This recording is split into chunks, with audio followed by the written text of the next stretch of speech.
So, in between torturing myself by making unnecessarily long, heavily edited videos and reviews, I decided to come at y'all with something a little different.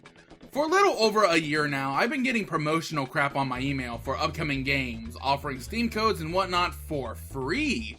I was confused at first and thought it smelled rather sketchy, but then it dawned on me. I'm being offered review codes! Apparently, making one or two viral hits puts you on a list somewhere.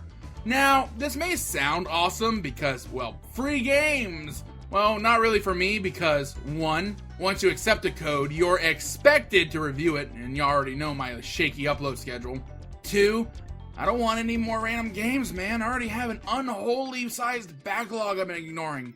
3, these are not offers to play the latest AAA blockbusters early. These are, almost entirely, low-budget games that I have never heard of and will likely never hear of ever again.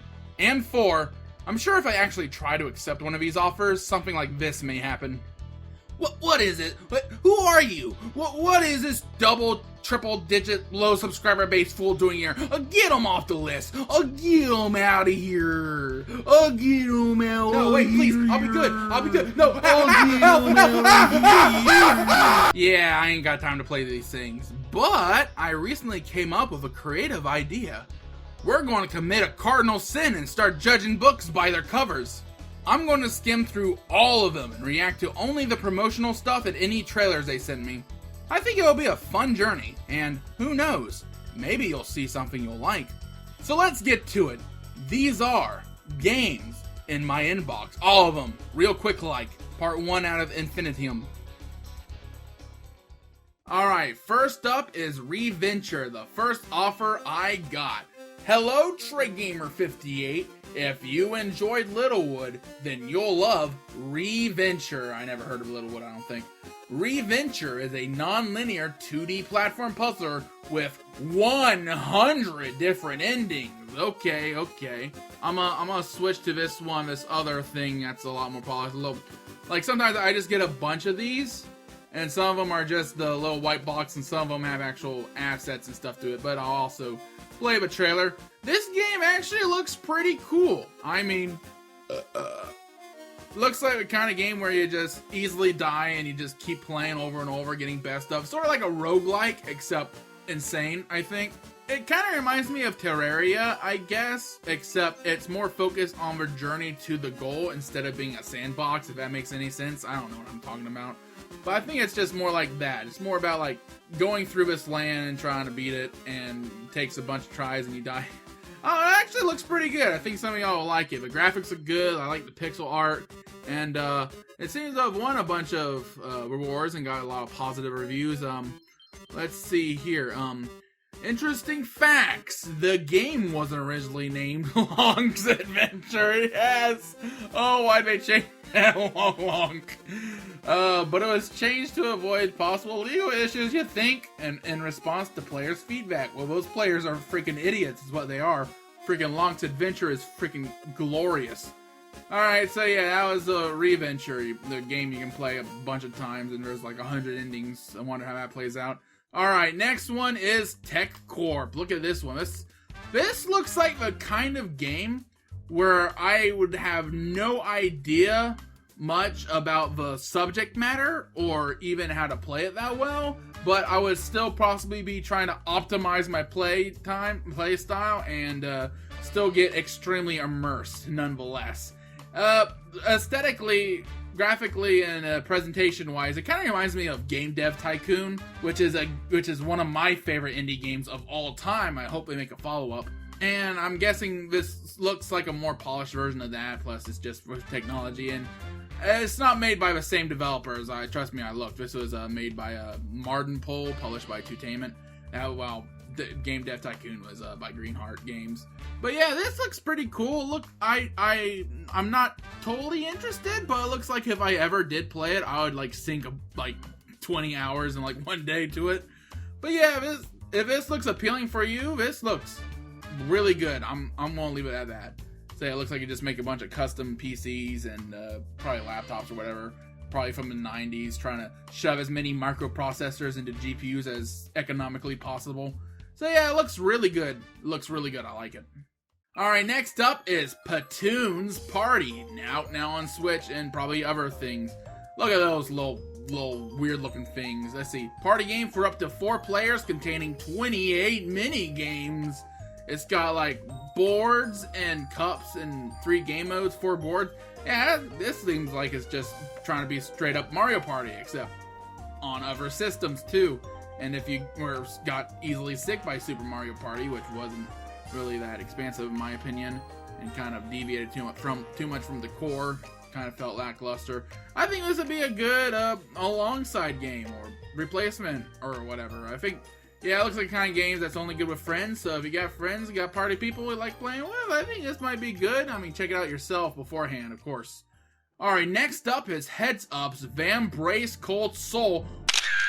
Oh yes, this one's going on the thumbnail.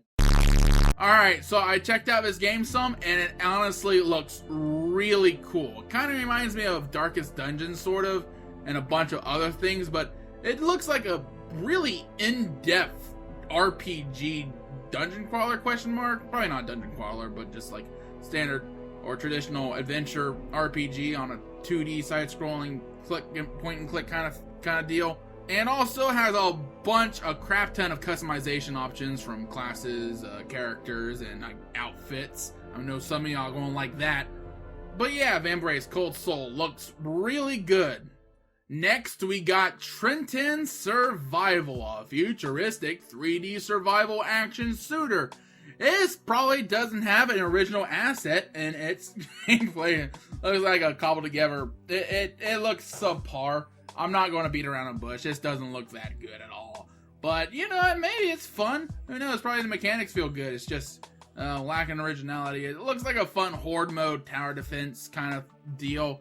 Let's see, current features, basic survival system, crafting, location. Never mind, I thought it was like a horde mode game. Nah, it's a full-on survival game. It's probably in depth. I haven't heard anything else of it, so if you want to play it, then I recommend looking more into it.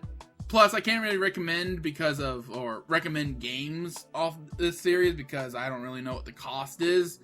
But it looks okay from these screenshots. I don't really like that trailer though. That trailer makes it look really kind of questionable. Ooh, 4-player co-op. All right. Well, yeah, Triton Survival. It's probably okay. Alright, I didn't get a fancy email for this one, but yeah. Hello, TreyGamer58. Have you played the geopolitical simulator Power and Revolution 2019 edition? Is there a 2020 edition now?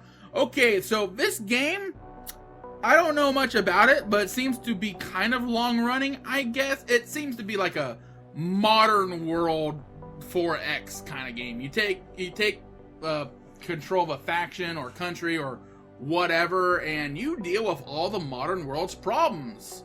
And it looks like it has a frickin' buttload of mechanics and tries to have at least as much presentation as possible, but still kind of lackluster into polish. This looks like the kind of game that if you could get past the rough exterior, looks like the kind of game that certain people would probably dump thousands of hours into. I mean, if you like these extremely numbers-driven, crazy, I guess, worldwide strategy games, this is probably the kind of game for you. Just gotta get past the weird 3D models. But yeah, this game, like, both impresses and unimpresses me at the same time. It's weird. So yeah, Power and Revolution 2019. I don't think there's a 2020 version. But we'll see. We'll see. And we got another one with no fancy press promotional thing. It's just a white box again. Let's see, turn-based RPG, Dark Quest 2. This looks like a tactical RPG that looks kind of standard, not really creative.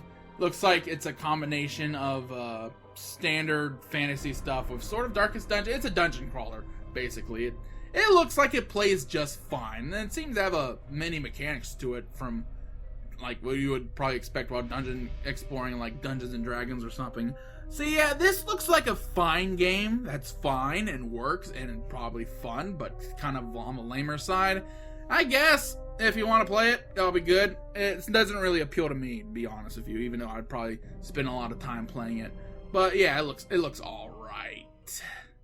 Next, we got Captain Cat, which is a puzzle game, a one-button puzzle game, it says. The art style I'm mixed on. I mean, it's expressive in character, but I don't think it's really a high fidelity or whatever. I'm kind of mixed on it. That's just personal taste. It looks all right. It seems like you're supposed to grab as much crap as you can in as few moves of your anchor as possible, I guess. It honestly looks like it could just be kind of fun. Maybe if you get it on sale for like 99 cents, or if it's already 99 cents or something. Let's see here. $7? Yeah, no. This looks like a game you would get on sale for like 99 cents and just have fun time playing with it over the weekend and then probably uninstalling it from your system. It looks good. I mean, it looks fine. It looks kind of fun. So if that appeals to you, and yeah, go at it. Sure, Captain Cat. I like saying that, Captain Cat.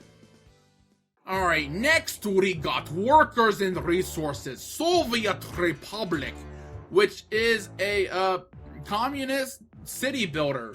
So that means, basically, from what I'm guessing, is that, like, from a gameplay perspective, you gotta manage the economy and plan it out while building your city, which is kind of an interesting take. So it looks kind of fun.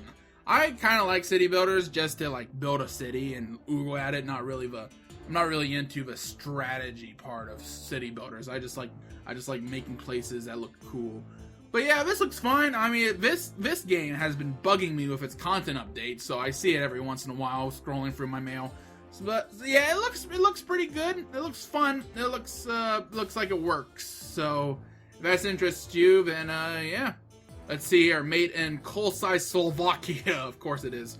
Yeah, it looks like it heavily got that Eastern Bloc aesthetic. You know, also made in the Eastern Bloc aesthetic.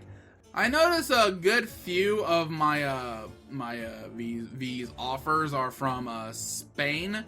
Like 50% of them I've reviewed so far is from Spain. So that's kind of weird. I just want to point it out. But yeah. Next we got Space Dance, which is a good old style twin stick shooter. And the likes and dislikes and comments have been disabled on the trailer, which is cause for concern. It looks kind of meh, to be honest. It looks like you chain things behind you and then shoot them and try to do combos.